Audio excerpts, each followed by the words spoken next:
دا په خوست کې د تیر ورځ شدید باران او سړکونو ته راوتلي اوبه دي. د دغه تیز باراني طوفان او سیلاب له امله د ولسي کسانو ودانیو او دوکانونو ته لوی زیان رسیدلی. زیانمنو کسانو ویل چې د تیز طوفان او باران له امله پرې د کور چتونه رالوېدلي او د استوګن لوازم د خاورو لاندې شوي. د دې ترڅنګ په یو شمېر سیمو کې هم د ولسي خلکو کورونه سخت زیانمن کړي دي. نو اوبه تقریبا د ما سینې ته رارسېدې، زنانو باند پاتې وو، په پړې مو کش کړل، سړک ته مو وباسل، د هغه نه بعد موټر هم ډېر غټ رش و، نو په یو تقریب مو د دغه ځای نه وایستل. سامان ټول ګډ وډ د مثال خوراکي توکي هم نه لرو، نو مواد اولیه ته ډېر ضرورت. نوره اوبه دومره وکړه ته وګوره، دومره اوبه وو، نوره خو حالت خو هغه ماشومان مو بس نوره خو ټول خاورې لاندې دغه کوټه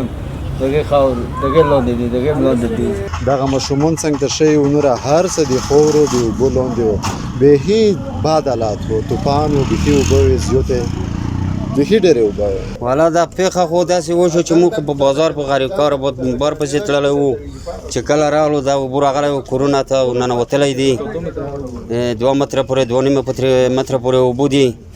د ولایت مقام ویاند ژمن راډیو ټلویزیون ته په استولي غږیز پیغام کې ویل چې د تیر ورځ شدیدو بارانونو پر مهال امنیتي ځواکونو او اطفایې مدیریت د ولسي خلکو د سر و مال په موخه زیانمنو سیمو ته رسېدلي وو او د ځاني زیانونو مخه یې نیولې ده.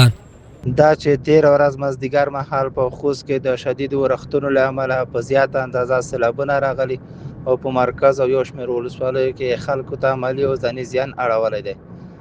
د خوست امنیتي ځواکونو پر وخت د ژغورنې اقدامات ترسره کړي چې په ترڅ کې لسګونه کسان له مرګ ژوبلې ژغورلي او په زیاته کچه د مالي زیان مخه یې نیولې ده.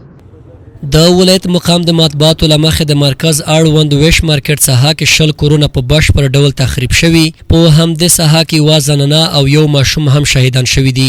د دې ترڅنګ د عسکري کلوب په ساحه کې 9 کورونه جزئي تخریب شوي او یو کور په بشپړ ډول تخریب شوی دی.